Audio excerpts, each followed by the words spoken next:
Hello everyone, welcome to Watching the Skies. This is the first ever tropical forecasting video. The day is currently June 17th, 2024 at 5:34 p.m. Central Time. We are currently tracking post-tropical cyclone 1, currently located in the southwestern Gulf of Mexico. Currently it has a wind speed of 40 miles an hour with a pressure of 1,001 millibars, moving to the north-northwest at 7 miles an hour. So let's go ahead and dive in here by looking at the satellite imagery that we have available. And again, as you can see, it's moving to the north-northwest. However, as we go into Tuesday and Wednesday, it should start curving to the west.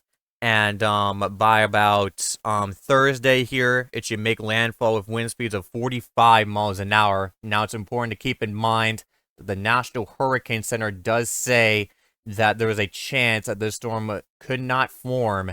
However, regardless of development, we're still going to have some impacts here, and I'll get to those impacts in just a minute. However, as this goes through Mexico here, it's going to rapidly die out as it goes through those mountains. Now, let's go ahead and take a look at our impacts here. We do have a moderate risk for flash flooding for Texas here, not only tomorrow, but as well as day 3, aka June 19th, and potentially into June 20th. And they do mention in their discussion that they could upgrade to a high risk for flash flooding, and that would be for the Galveston area. And I'm gonna go and get your rainfall totals. Excuse me. That's gonna be, we're gonna see here. Okay, so rainfall rates up to 6 to 12 inches is likely in northern Mexico into southern Texas, with localized amounts up to 15 inches or more being possible, depending on how widespread those PWatt values will be in the moisture from the system.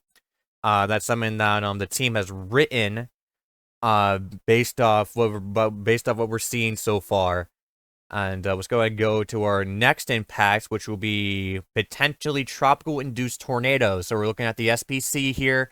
They don't have anything out yet at this time. However, we're going to scroll down here to the discussion where they do say, to the south, an area of disturbed weather currently has a 60% probability of cyclone formation in the next couple of days per guidance, and this could potentially enhance low-level shear, potentially affect the Texas coast. If this occurs, low tornado probabilities may be needed in this area in later outlooks.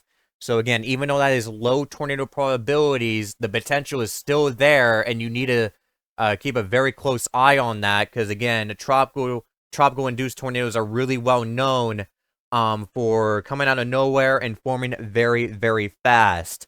Now, another impact that we'll have from this system will be storm surge. In the Galveston Bay area, 2 to 4 feet of storm surge is currently forecasted. In southern Texas, that'll be 1 to 3 feet of storm surge, and even in southwestern Louisiana, 1 to 3 feet of storm surge is currently forecasted. And those are the rainfall rates over there that just came out on my end while I was doing these takes here. Corpus Christi, 8 to 12 inches of rainfall. But we already just covered that, so we're going to move on here. But yeah, so again, storm surge will be another threat. And another thing that we shouldn't downplay is the wind speed potentially being up to 60 mile per hour gusts with sustained winds of 45 miles an hour, as mentioned before.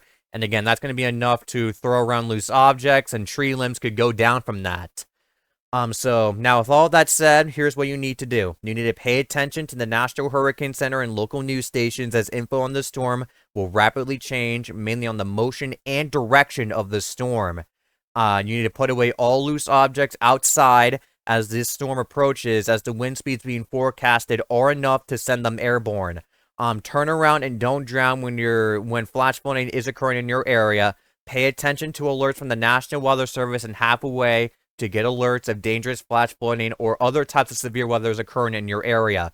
Have a tornado plan in place just in case of tropical tornadoes. Make sure you are able to get to shelter as fast as possible because, again, those tornadoes will be moving very, very fast, and they can come out of nowhere. And, again, make sure you have this plan clearly communicated to the people living inside your home.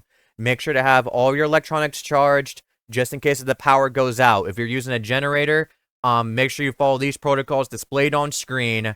Pause the video if you need to read it.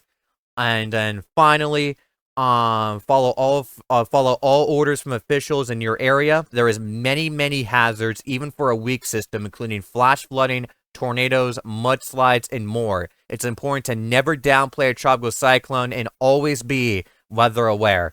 That will wrap up this tropical forecasting video. Again, we will likely go live for the landfall coverage of this system, but for now, that's been watching the skies, watching for everything.